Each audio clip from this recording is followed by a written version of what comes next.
নমস্কার প্রিয় দর্শক বন্ধুরা, আমি আপনাদের অ্যাডভাইজার ফ্রেন্ড অঙ্কন। আমি এসেছি আবার একটি নতুন ভিডিও নিয়ে। সর্বপ্রথম অ্যাস্ট্রো অ্যাডভাইজার চ্যানেলে আপনাদেরকে জানাই স্বাগতম। আজকে আমরা অবশ্যই আলোচনা করব 2025 সালের বর্ষফল নিয়ে, এবং যেটা আপনারা থাম্বনেইলে প্রত্যেকেই দেখেছেন, বর্ষফল নিয়ে আলোচনা তো প্রত্যেকটা মানুষ করেছে, কিন্তু আমরা আজকে শিখব যে বর্ষফল কিভাবে বিচার করা হয়, বর্ষফলটা কিভাবে উঠে আসে। কোনো লগ্ন বা কোনো রাশিভিত্তিক যদি আমরা বর্ষফল বিচার করতে চাই, সেটা জন্মকুষ্ঠিতে বা কোন কোন গ্রহদের গোচরের উপর ভিত্তি করে আমরা যে কোনো জাতক বা জাতিকার ক্ষেত্রে বর্ষফলটা বিচার করতে পারি, সেই বিষয়টা নিয়ে আজকে বিস্তারিতভাবে আলোচনা হবে। তো ভিডিও শুরু করবার পূর্বে আপনাদের কাছে একটাই অনুরোধ, আপনাদের যাতে আমার ভিডিও ভালো লাগছে তারা অবশ্যই চ্যানেলটিকে সাবস্ক্রাইব করুন, এবং একটা বিষয় অবশ্যই আপনাদেরকে রিকোয়েস্ট করব, আপনাদের একটা সাবস্ক্রিপশন কিন্তু আমাকে যথেষ্ট মোটিভেট করে অ্যাস্ট্রোলজি সংক্রান্ত নিত্য নতুন ভিডিও আনার জন্য। এবং যারা আমার সাথে যোগাযোগ করতে চাইছেন তারা অবশ্যই স্ক্রিনে দেওয়া নাম্বারে হোয়াটসঅ্যাপ মেসেজের মাধ্যমে যোগাযোগ করতে পারেন। তো আসুন শুরু করা যাক।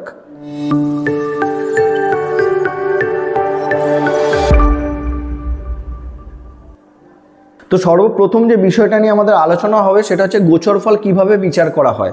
এটা কিন্তু সবথেকে গুরুত্বপূর্ণ বিষয়। সেটা যদি আপনারা বুঝে নিতে পারেন তাহলে আপনাদের কিন্তু নিজেদের ক্ষেত্রে, নিজের রাশি লগ্ন ভিত্তিক আপনারা খুব সহজেই এই বিষয়টাকে বুঝে নিতে পারবেন যে আপনাদের আগামী বছরটা বা 2025 সালটা আপনাদের কীরকম যেতে চলেছে।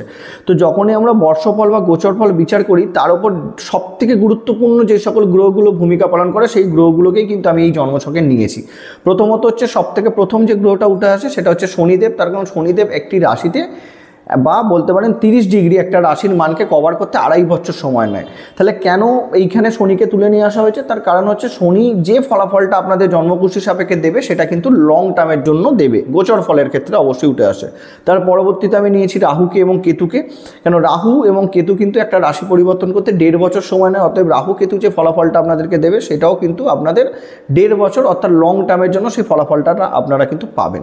তার পরবর্তীতে আমি বৃহস্পতিকে নিয়েছি। কেন বৃহস্পতি অবশ্যই কিন্তু বলতে পারেন 1 বছর সময় না একটা রাশি পরিবর্তন করতে। অতএব বৃহস্পতিও যে ফলাফলটা আপনাদেরকে দিয়ে যাবে সেটা কিন্তু লং টার্মের জন্য দিয়ে যাবে। এবং তার সাথে আপনারা দেখতে পাচ্ছেন আমি মঙ্গলকে নিয়েছি। মঙ্গলকে নেওয়ার কারণ হচ্ছে সংখ্যাতত্ত্বের বিচারে আমরা প্রত্যেকেই জানি 2025 হচ্ছে 9 নম্বর সংখ্যা, অর্থাৎ মঙ্গলের বছর। তো মঙ্গল কতটা গুরুত্বপূর্ণ ভূমিকা পালন করবে সেটাও আমাদেরকে দেখে নিতে হবে যে এই 2025-এ যখন আমরা বর্ষফল বিচার করব, এবং বাকি যে গ্রহগুলো থাকলো সূর্য, চন্দ্র, শুক্র এবং বুধ, এদেরও ভূমিকা থাকবে, অবশ্যই থাকবে, কিন্তু অতটা গুরুত্বপূর্ণ ভূমিকা এরা পালন করতে পারবে না। যখন আমরা ধরুন দৈনিক রাশিফল দেখব, মাসিক রাশিফল দেখব, তো সেক্ষেত্রে অবশ্যই সূর্য, চন্দ্র, বুধ, শুক্রের ভূমিকা যথেষ্টভাবে থাকবে। কিন্তু আমরা যেহেতু লং টার্ম ফলাফল আলোচনা করব, সেখানে কিন্তু আমাদেরকে এই গ্রহগুলোকেই বেশি করে প্রাধান্য দিতে হবে। তাহলে এখন আমরা যখন আমাদের ভিডিও শুরু করব, এখানে সর্বপ্রথম আমাদেরকে দেখে নিতে হবে যে শনি 29শে মার্চ কিন্তু রাশি পরিবর্তন করে যাবে অবশ্যই মীন রাশিতে কুম্ভ থেকে। তাহলে সেক্ষেত্রে মেষ রাশি 7.5 শুরু হচ্ছে, এটা প্রত্যেকেই আপনারা জানেন। 7.5 বিষয়টা সম্পূর্ণ আলাদা, সেটা নিয়ে আলাদা ভিডিও আসবে। কিন্তু আমরা প্রথমে দেখব যে এই যে 2025 এইখানে কিন্তু শনি, রাহু, কেতু, বৃহস্পতি প্রত্যেকটা স্ট্রংগেস্ট গ্রহের কিন্তু রাশি পরিবর্তন হবে। তাহলে 2025 আমরা প্রথমেই ধরে নিতে পারি পরিবর্তনের বছর। অনেক কিছু পরিবর্তন, অনেক কিছু নতুন, অনেক কিছু পুরাতন আপনাদের সাথে যোগ হবে এই বছর, এটা প্রথম ব্যাপার। তো যে কোনো লগ্ন রাশি আপনাদের হতেই পারে। তো আমরা যখন পার্টিকুলারলি একটা লগ্ন রাশি নিয়ে আলোচনা করব সেটা আলাদা হবে, কিন্তু এখানে আমরা সাময়িক ফলাফলটা আলোচনা করছি যে গোচরফল কী করে বিচার করা হয়ে থাকে। তাহলে সেখানে শনি 29শে মার্চ রাশি পরিবর্তন করবে এবং রাহু 18ই মে রাশি পরিবর্তন করবে। তাহলে এই যে 29শে মার্চ থেকে 18ই মে শনি এবং রাহু কিন্তু একসাথে অলমোস্ট 50 দিন কিন্তু মীন রাশিতে একসাথে থাকবে। তখন শুরু হবে কি শ্রাপিত দোষ। এই বিষয়টা নিয়ে অনেক ভিডিও আসবে, আমি এখন থেকে আপনাদেরকে বলে রাখছি। তো এই যে 50 দিন শ্রাপিত দোষ হবে, ন্যাচারাল যদি ফলাফল আমরা দেখি, যাদের ধরে নিন শনির সাথে রাহুর অন্তর্দশা চলছে বা রাহুর সাথে শনির অন্তর্দশা চলছে, যাদের জন্মকুষ্ঠিতে শ্রাপিত দোষ আছে এবং মীন লগ্ন, মীন রাশির বিশেষত এই 3টে যাদের আছে তাদের জন্য কিন্তু এই শ্রাপিত দোষ ভীষণ নেগেটিভ ফলাফল বয়ে নিয়ে আসবে। বাদবাকি রাশিদের ক্ষেত্রেও নেগেটিভ ফলাফল বয়ে নিয়ে আসবে, সেটা কম বেশি তারতম্য আসবে। কিন্তু এই 3 যাদের বিষয়গুলো বললাম তাদের ক্ষেত্রে সবথেকে বেশি নেগেটিভ ফলাফল আসবে। তার পরবর্তী হচ্ছে কি, অবশ্যই এইখানে কিন্তু আমরা দেখতে পাবো যে বৃহস্পতি 15ই মে রাশি পরিবর্তন করে এইখানে কিন্তু বৃষ থেকে মিথুনে চলে আসবে। তাহলে সেইখানেও বৃহস্পতির একটা জোরালো স্ট্রংগেস্ট রাশি পরিবর্তনের জায়গা আমরা দেখতে পাচ্ছি। বৃহস্পতির ফলাফলটাও আমাদেরকে বিচার করতে হবে। এবং এখানে কিন্তু সবথেকে গুরুত্বপূর্ণ যে কিনা মঙ্গলের বছর হলেও কিন্তু আমরা মঙ্গলকে পূর্ণরূপে স্ট্রং অবস্থাতে এই বছর পাবোই না। তার কারণ হচ্ছে কি, মঙ্গল এখন বর্তমানে কর্কট রাশিতে বক্রি হয়ে বসে আছে, নিচস্থ হয় কর্কট রাশিতে মঙ্গল, আমরা প্রত্যেকে জানি। তো যখন নিচস্থ করে কোনো গ্রহ বক্রি হয় তখন সে কিন্তু উচ্চস্থ সমান ফলাফল দেয়, ঠিক আছে।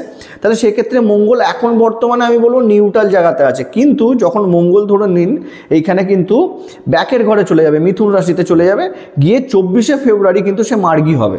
মার্গী হয়ে 24শে ফেব্রুয়ারির পরে কিন্তু সে আবার 2রা এপ্রিল কর্কট রাশিতে এসে দীর্ঘ সময়ের জন্য নিচস্থ হবে। তো সে কিন্তু 2রা এপ্রিল থেকে 7ই জুন অবধি নিচস্থ থাকবে। তাহলে জুন মাস অবধি আমরা মঙ্গলকে সেইভাবে পাচ্ছিই না। তাহলে মঙ্গল এখানে সাপোর্ট সেরকমভাবে দিতেই পারছে না। সব থেকে ভাইটাল সময় হবে 2রা এপ্রিল থেকে 7ই জুন, যেটাতে মঙ্গল পূর্ণরূপে নিচস্থ অবস্থাতে থাকবে। তাহলে মঙ্গল নিচস্থ মানে সমস্যার জায়গা তৈরি হবে। মানুষের বলতে পারেন মঙ্গল নিচস্থ মানে কি? এখানে একটা বিষয় আপনাদেরকে বুঝতে হবে, আপনাদের এনার্জির অভাবে আপনারা প্রত্যেকেই ভুগবেন 2রা এপ্রিল থেকে 7ই জুন যে সময়টা। এখনও কিন্তু কিছুটা তারতম্য দেখা যাচ্ছে বর্তমান সময়তে, সেখানেও মঙ্গল নিচস্থ করে বক্রী হয়ে থাকার জন্য, সেটাও কিন্তু প্রবলেমের জায়গা। এবং কেতুর ক্ষেত্রে কি? কেতুও সেম, এখানে অবশ্যই রাহুর সাথে 18ই মে গোচর করবে। তাহলে কেতুও কিন্তু কন্যা রাশি নিচস্থ ঘর থেকে সে কিন্তু মোটামুটি বলতে পারেন কমফোর্ট জোন না হলেও কন্যা রাশির থেকে সিংহ রাশিতে কেতু কিন্তু কিছুটা পজিটিভ ফলাফল দিয়ে থাকে। নিচস্থ হয় কন্যা রাশিতে, সেই সাপেক্ষে কিন্তু সূর্যের রাশিতে নিচস্থ হয় না। নেগেটিভ ফলাফল বলবো না, কিন্তু পজিটিভও বলবো না, সেক্ষেত্রে একটা নিউট্রাল ফলাফল আমরা এই বছর কেতুর থেকে আশা করতে পারি। এবং রাহুর ক্ষেত্রেও তাই, রাহু যেহেতু মিন থেকে ধরে নিন কুম্ভতে চলে আসবে, এখানে নিচস্থ ঘর থেকে কিন্তু সে মিত্র ক্ষেত্রে চলে আসবে, সেক্ষেত্রেও রাহুর থেকেও আমরা একটা পজিটিভ ফলাফল এবারে আশা করতে পারি। তাহলে এই হচ্ছে আমাদের গোচর। এর ওপর ভিত্তি করে আমাদের বলতে পারেন জন্মকুষ্ঠির প্রত্যেকটা লগ্ন রাশি সাপেক্ষে বিবেচনা হবে যে কোন লগ্ন বা কোন রাশি সাপেক্ষে কোন ঘরের ওপর দিয়ে রাহু, শনি, কেতু, বৃহস্পতি, মঙ্গল গোচর করছে, সেইটাই কিন্তু আমাদের বর্ষফল হিসাবে উঠে আসবে। পরিষ্কার করে বোঝাতে পেরেছি? এবার আমরা প্রত্যেকটা লগ্ন রাশি নিয়ে আলোচনাতে চলে আসব। বৃষ লগ্ন বৃষ রাশির সাপেক্ষে 2025 বর্ষফল কেমন হতে চলেছে। তো অলরেডি আমরা গোচর এবং যোগগুলোকে নিয়ে আলোচনা করে ফেলেছি। এখন আমাদেরকে দেখতে হবে যে বৃষ লগ্ন বৃষ রাশির সাপেক্ষে এই যোগগুলো, এই গ্রহগুলো কোন কোন ঘরের ওপর দিয়ে যাবে, তার উপর ডিপেন্ড করে উঠে আসবে কিন্তু অবশ্যই বৃষলগ্ন বৃষরাশি 2025 বর্ষফল।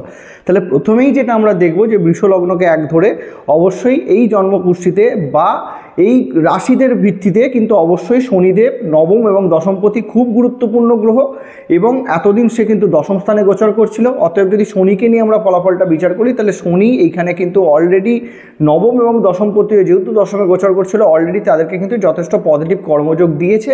যারা যারা কর্ম পাচ্ছিলেন না তারা কিন্তু কর্ম পেয়েছেন।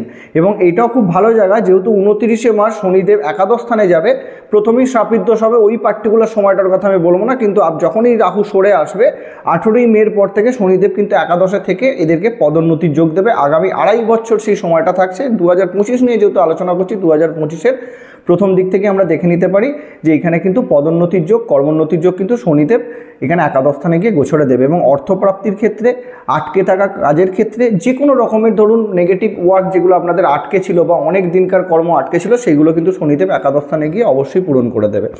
এবং অবশ্যই একাদশ স্থানে যেহেতু শনি এবং রাহুর মধ্যে যে দোষটা হবে সেটা নিয়ে আলোচনা করাটা দরকার।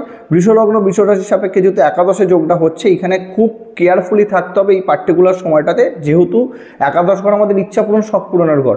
তো ভুল পথে পরিচালিত হওয়ার কিন্তু জোরালো সম্ভাবনা থাকবে, ভুল মানুষের সাথে পরিচয় হওয়ার সম্ভাবনা থাকবে, এবং আপনারা কিন্তু ঠকে যেতে পারেন পার্টিকুলারলি এই সময়টাতে, যেহেতু একাদশ স্থানে এই যোগটা আপনাদের হবে। এবার যদি আপনার কোনো রকমভাবে জন্মকুষ্ঠিতে শ্রাপিত দোষ থাকে, তাহলে আমি বলবো ভীষণভাবে আপনাদেরকে সাবধানে থাকতে হবে, কেন শ্রাপিত দোষ থাকা মানে এই পার্টিকুলার সময়টাতে কিন্তু কারোর শারীরিক সমস্যাও আসতে পারে, আপনার কোনো প্রিয়জনের শারীরিক প্রবলেমও কিন্তু আসতে পারে। তো এই বিষয়টা আপনাদেরকে খুবই গুরুত্বপূর্ণভাবে দেখতে হবে। এবং আমি জোর দিয়ে বলবো এই পার্টিকুলার যে 50 দিন মানে 29শে মার্চ থেকে 18ই মে যে সময়টা, এই সময়টা কিন্তু আপনারা খুব গুরুত্বপূর্ণ কোনো কাজ রাখবেন না। সবসময় চেষ্টা করবেন এই সময়টাকে জাস্ট নর্মালি এড়িয়ে যাওয়ার, কারণ আমরা ভালো না করতে পারলেও যেন খারাপ না হয় সেই চিন্তাভাবনাটা করে যেন চলতে পারি, এটা ব্যাপার।